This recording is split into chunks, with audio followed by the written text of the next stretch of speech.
Почему через костер прыгали?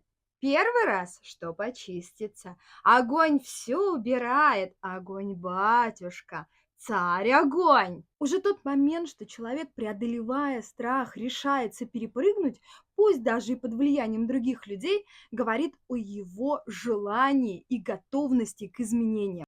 А второй раз с желанием заветным, самые искренние, всегда исполнялись. Солнце именинник смелым подарки дарит. Программирование себя на успех, четкое намерение и позитивно подкрепленный опыт – прямой путь к исполнению желаний. Что будем загадывать сегодня?